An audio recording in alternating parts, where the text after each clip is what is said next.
something that we spoke about earlier this week that we wanted to speak about on this show was mental health. Yes. Right? Because me and you both have gone through a lot of mental health situations, a lot of depression, overcoming it, then going back into it. You know, it's kind of like a revolving door for both of us. We both have that experience, and I felt like it was a good thing to talk about because, you know, we're starting off a new year.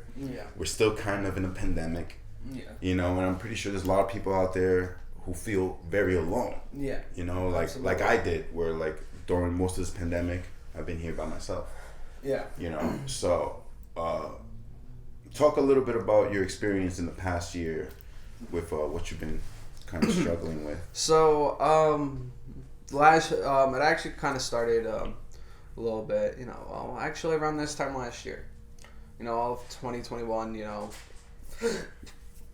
I would be depressed, get out of my, you know, funk. You know, we go for a couple months. Next thing you know, I'm back into depressed, you know. So, and that's something we really don't have control of. Right. You know, one day you can wake up feeling like a fucking $1,000,000. Next day, it's like, you know, it's like you're finding out your fucking cat died and you don't even own a cat. You know, you're just fucking sad for no reason. You get triggered, Yeah. So that was kind of happening to me, and you know, I ended up getting worse, and you know, I didn't realize it, and time I realized it was too late. And you know, I was dating this girl, you know, which, you know, she was amazing, I loved, you know, and I mistreated her. You know, like I abused her mentally, and for me to do that, you know I hurt her in so many different ways. You know, I called her names. I, you know, accused her of doing stuff she has never done before. And, you know, every day, you know, when I think about it, you know, I cry. You know, I feel like a piece of shit. I know I'm a piece of shit for that. You know, people say, you're not a piece of shit. You know, you're just having a bad day. No, I am a piece of shit for doing that because I should have never done that. But then, yeah, I didn't know what the hell I was thinking because my mind was going a million miles a second. You know, 1 minute you could be fine, like I said. You know, you just chilling, watching TV, you know, outside doing whatever. And next thing you know, you're in your own head. You know, just out of the blue, like out of nowhere. And, you know, it got to the point where I was, you know, seeing things, I was hearing things. Like, you know, I can be driving. All of a sudden I see someone in my backseat, I have to pull over. And I'm like, no. Like, I need to go home, get off the road, whatever.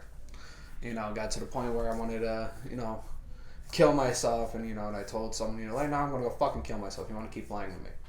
You know, I knew what I was doing, but I didn't know what I was doing.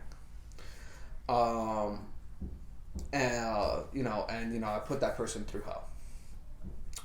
So, you know, when you're feeling like that, you know, you need to try to, you know, reach out for help, talk to somebody, you know, and it's hard, you know.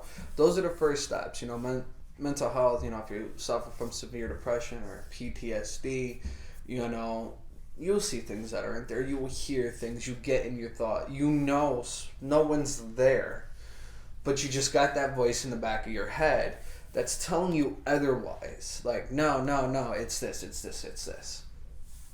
In reality, there's no one there. You know, like, you talk to certain people about it, they think you're fucking crazy. You know, some people, you know, they know how to deal with it, you know, they get the help they need. Some people don't know how to ask for the help they need. They think they can do it by themselves. Like, I thought I can do it by myself, and I didn't, and I fucked up everything for me. You know, where I was living, you know, the girl, you know, I wanted to be with, you know, I fucked up all that shit for me, you know, and I am, you know, 100% at fault for that, because I didn't know how to ask for help, and when I will say, you know, yeah, no, I'm going to get help, you know, I always brushed it off until everybody forgot about it, you know, and when you're in that state, you know, a couple times, you know, I ended up last year, you know, I ended up doing, you know, drugs a couple times, you know, it's not like I was going out looking for it, you know, if I was with a friend, you know, we'll be drinking, someone's, you know, about to pull out something dumb, you don't know what the fuck it is, you're drunk. You're not you. Right. And you're just going to go fucking do it. Right. You know, or if you're sad, you're depressed, you know, you're having all these feelings. The only escape that you know is by going to go do some drugs. Right. Each drug has a different effect to it. You know, and you're going to go find that drug that's going to, you know, distract you mentally, where nothing in the world matters. Like, you're just in your own world. It's just you, yourself, and then whatever the fuck you're doing. That's it. No one else is there. No one's there to bother you. Right. You know, it's like an escape route, and it's the wrong way to it's the wrong way to go about all that stuff. Right. So, you know, something that you brought up that's a very good point is, like, when you're in that state of loneliness, sometimes we don't realize that in that state of loneliness we kind of convince ourselves that we don't have anyone that we can reach out to, and then at the same time, because we feel alone and we can't talk to nobody, we start trying to handle these things alone, and that's how we end up in that rabbit hole. Exactly. You know, and I feel like that's something that a lot of people can definitely relate to, because during this pandemic, there's been a lot of people expressing how lonely it feels now, because it almost feels kind of separate now, more separate, because you have people who have gone ahead and taken the vaccine in New York City, and they can go party, go to the clubs now, go to restaurants, technically have a normal life.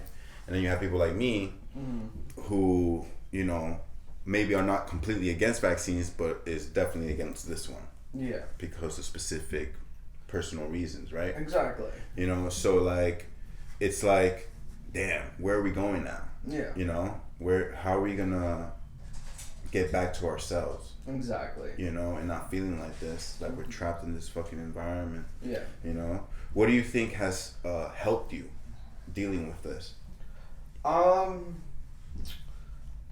Honestly, reaching out, like, you know, to people, you know, people I haven't talked to in years. You know, people that understood the situation, or you know, at least try to understand it. You know, people that aren't gonna judge.